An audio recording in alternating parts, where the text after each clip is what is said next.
You probably know way more about people than you even realize. You just haven't learned how to read the signs yet. So today, we're diving deep into the philosopher Friedrich Nietzsche's psychological insights. We're going to find the hidden clues people leave behind, and it's going to transform how you see them. And maybe, just maybe, how you see yourself.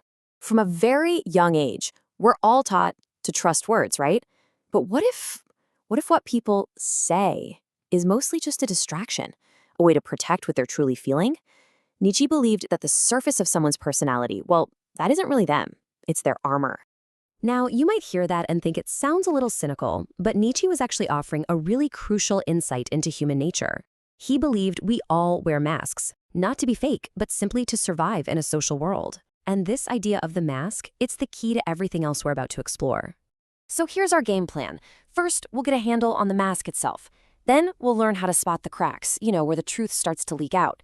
After that, we're going to go even deeper to find the core wound that shapes a person. And finally, we'll see how all this knowledge can be used not for judgment, but for a totally new way of seeing people. All right, let's jump right into part one, understanding that persona we all build to face the world. And just remember, this isn't about deception. It's really all about defense. So here's the key idea. Most people aren't actually hiding from you. They're hiding from themselves. This persona, this mask, is a shield they've been using for so long, they often mistake it for their true face. It's a defense mechanism, plain and simple, a way to keep going in a world that can feel pretty overwhelming. Okay, think about this. You know that person who seems impossibly nice, always accommodating, can't say no? Well, their kindness might not just be a simple trait. It could actually be a strategy.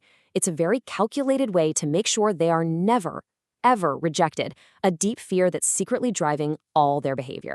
The thing is, the mask isn't perfect. It leaks. And Nietzsche gives us three huge signs to watch for.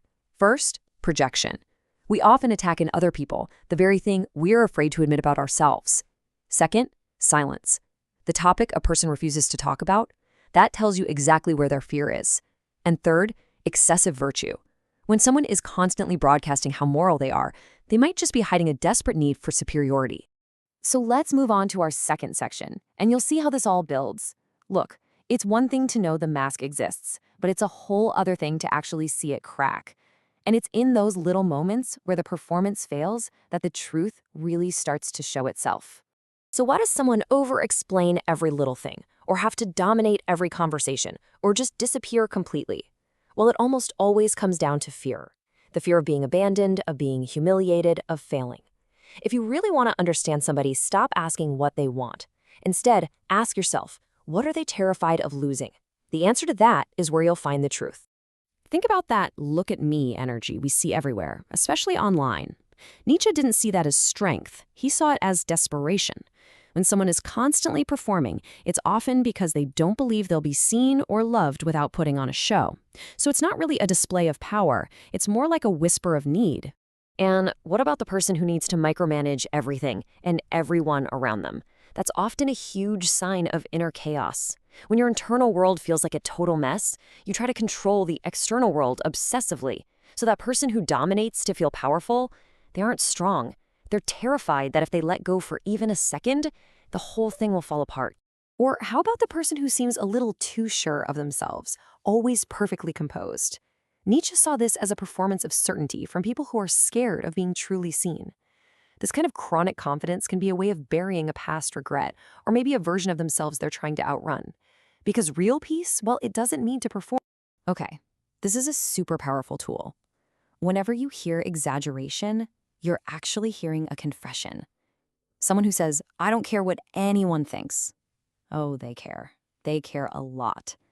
That extreme statement isn't the truth. It's their ego trying to shout down a deep-seated insecurity. The real question isn't what they're saying, but what are they trying so hard to drown out? All right, now we get to the deepest layer. Because behind every mask, behind every crack in the performance, there's a core belief. And behind that belief, there's almost always a wound. This part is all about finding that original story. This insight from Nietzsche, wow, it changes everything. We like to think people are rational, that they argue from facts and logic, but he believed that underneath pretty much every logical argument is an emotional wound. People form their entire worldviews based on what hurt them. And then they use logic to justify those views. Their opinions aren't really attacks, they're shields for their pain. And this is usually how it happens. People just keep repeating the roles they were forced to play as kids. So a child who is punished for showing emotion grows up to be an adult who's cold and detached. They think they're acting from their own logical beliefs, but really they're just reenacting the survival strategies of their past. So when you see someone's patterns, their tendency to ghost people, to overwork, to flirt but never really connect, you're not seeing random actions. You're seeing their biography playing out in real time. These patterns are like a confession, revealing exactly how they learned to protect themselves a long, long time ago. And that brings us to our final and I think most important section. Now that we have all these insights, what do we do with them? The goal isn't to become a better judge of character. It's to move beyond judgment altogether. And this is probably the most important distinction we can make. This kind of knowledge can be used as a weapon to expose people, to judge them, to control them, or it can be used as a mirror for compassion, for deeper connection, and yeah, for reflecting on our own masks and wounds.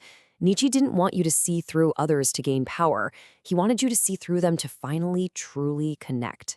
So here's the ultimate takeaway. When you can see the fear behind the bully or the insecurity behind the arrogance, you stop taking their actions so personally. You become unshakable. Real power isn't about reading minds. It's about seeing the hidden humanity behind the mask and choosing compassion anyway.